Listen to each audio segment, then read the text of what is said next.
Ian from Easy Genie. A couple of years ago, I had a blog post about UGPs, or unidentified genealogy people, and some of the tips that could help you identify who are the people in an old photo that you inherited.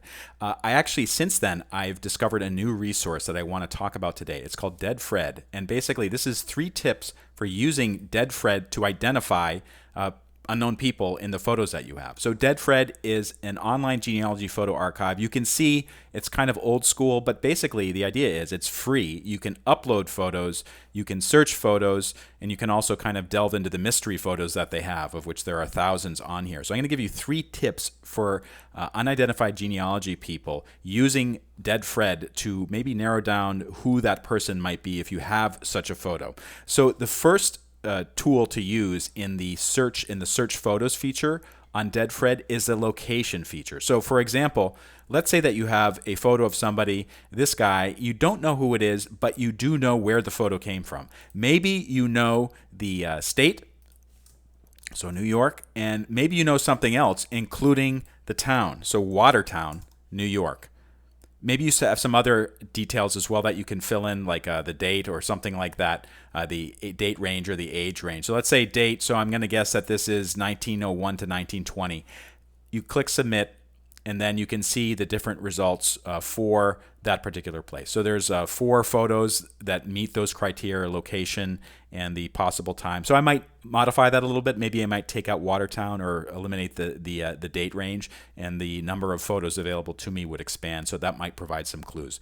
The second type of search that I sometimes do on this particular website is the type of photo. So photo type could be black and white, cabinet card, daguerreotype, so those are really old. One photo that I have, which is actually very unusual, this is from the early days of photography, is a tintype.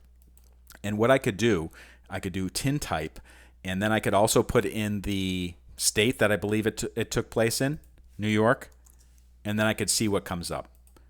So tintypes, as you will see from these photos here, this is from a very early age of photography, probably the 1850s or 1860s, maybe 1870s. Sometimes by looking at these particular photos, you can identify something that might help you determine either who the person is because it matches, like, oh, this looks like just like the tintype that I have, or you can find out more information about the studio where it was taken or some other piece of information. In this case, it actually doesn't have the photographer, so I would have to go with other information that's given whoever uploaded this particular photo. So that's method number 2. It is using the type of photograph in the DeadFred search feature. The third method that I really like on the search photos feature in DeadFred is the photographer. So I've given this example on other videos, but it's worth going over again. I don't know who this guy is, but if you go to the lower right corner of the photo, you can see that there's a clue. And the clue is H.R. Husted, Watertown, New York. Okay, so let's search for Husted and see what comes up.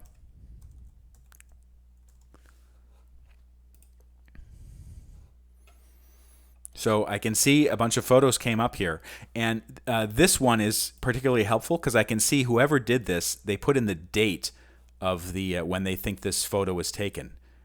So they said 1890s outfit, and that looks like it's about right, maybe even a little bit older than that. But the really great thing about that is there actually is a date there. So by kind of doing a little bit of mathematical calculations, you can say, well, if this person was in the 1890s, that means this guy right here, my unidentified genealogy person, maybe was, within 10 or 15 years of this one. So that would be to the early 1900s. So that can help you narrow down some possibilities for who this unidentified genealogy person might be. So those are the 3 ways that you can use DeadFred to really do some special searches to identify, if not the actual ancestor, get some clues about where that ancestor came from or some other information about the period in which they lived. If this video helped you out, please take a moment to like it and follow me, and I'll see you next time on easygenie.org or on this video channel. Thank you so much for watching.